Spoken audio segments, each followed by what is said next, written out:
So you want an EV, but you don't want to spend too much money.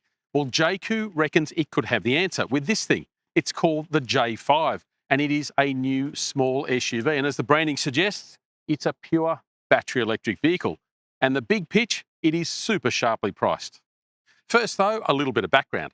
Now, Jaecoo is part of the Omoda Jaecoo family. They're two of the sub-brands of Chery, and Chery is one of the heavy hitters of the Chinese car market.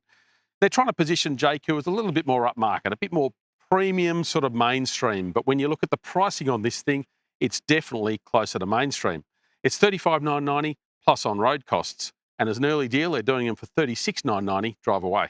That in itself is sharp, but even sharper is the gear they pack in. It is absolutely loaded with equipment, which is sort of a familiar formula these days. So everything from heated and ventilated front seats, electrically adjustable front seats, big panoramic sunroof, 360-degree camera, ambient lighting. So there's a whole bunch of stuff in there that I guess we're not used to seeing at cars at this level of the market, but we're getting more used to it in this entry-level EV space. So where do they save the money? Well, a little bit back there. Yes, it's a small SUV and it's probably a bit more spacious than a lot of people would expect. But in the rear there are some around that 40 grand mark these days that are going to give you a bit more knee room than this.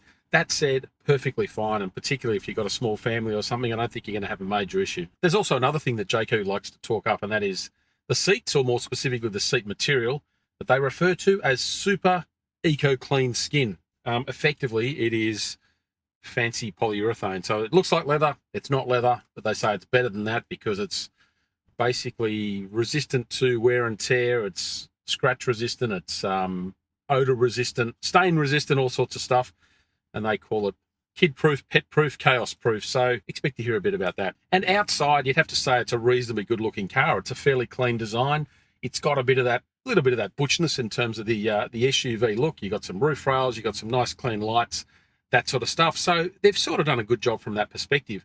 And that flows through to the cabin as well. It's got, a decent smattering of tech. I'd like a bit more in terms of fixed buttons, like some proper volume controls and so on, instead of having to divert to the steering wheel and figure out what these touchpads are doing on the steering wheel here. Just a bit more in terms of physical controls. Under the skin, the J5 comes with a single electric motor, and it's driving the front wheels, which is interesting because a lot of the newer ones are now coming out with rear-wheel drive, but this time they've gone for something a bit more familiar, I guess.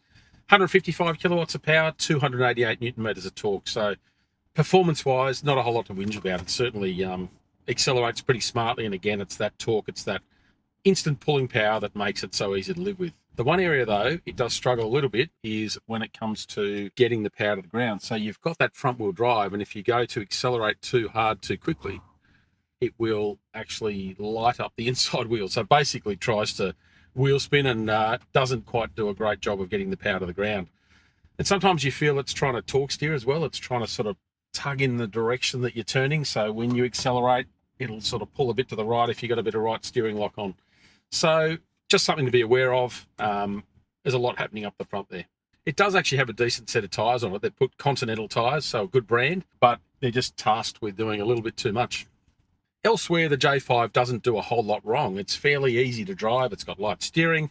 It behaves itself relatively well. But when you start to call on a little bit more, you dial up the pace a bit, you can feel the steering doesn't quite have that feedback that gives you confidence. And the body control it's okay. It's not great. Sometimes it feels a little bit stiff and other times it can sort of float around a bit. So a little bit more finesse there would just tighten it up and make it a bit better to drive. It's not the biggest, it's not the sharpest to drive, and it's not going to take you way off into the sunset before you need to recharge. But the J5 does pack plenty in for the money. It's pretty good value, and it also looks pretty cool as well.